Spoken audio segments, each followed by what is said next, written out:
নমস্কার, আমি অর্ক সরকার।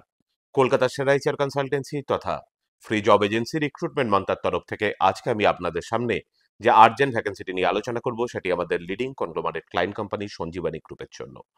আমরা আমাদের ক্লায়েন্টের জন্য খুঁজছি সফট স্কিলস ট্রেনার। যে সমস্ত চাকরি প্রার্থীদের মিনিমাম এডুকেশনাল কোয়ালিফিকেশন গ্র্যাজুয়েশন রয়েছে, তার সঙ্গে সেম প্রোফাইলে অ্যাটলিস্ট 2 ইয়ার্স প্লাস কাজ করার অভিজ্ঞতা রয়েছে, তাদেরকে আমি অনুরোধ করব আর সময় নষ্ট না করে এখনই আমাদের অফিসিয়াল ওয়েবসাইট recruitmentmantra.com এ আপনার আপডেটেড সিভি দিয়ে অ্যাপ্লাই করতে। এই ওপেনিংটির ক্ষেত্রে job location Maharashtra. Approximate annual CTC will be around 5 to 6 lakhs per annum। আর আপনারা সকলেই জানেন, আপনার সিভি যদি আমাদের ক্লায়েন্ট কোম্পানি অর্থাৎ এমপ্লয়ার শর্টলিস্টেড করে, সেক্ষেত্রে আপনারা সরাসরি ইন্টারভিউ কল পাবেন এমপ্লয়ারের কাছ থেকে কোনো খরচা ছাড়াই। আর কোথায় চলছে, কি ধরনের চাকরি সংক্রান্ত ওপেনিং, সেই সংক্রান্ত তথ্য সবার আগে জানার জন্য আপনাদেরকে সরাসরি চোখ রাখতে হবে কলকাতার সেরা জব এজেন্সি তথা ফ্রি প্লেসমেন্ট কনসালটেন্সি recruitmentmantra.com এর অফিসিয়াল ওয়েবসাইটে, যার কিন্তু কোনো বিকল্প নেই। ভালো থাকবেন।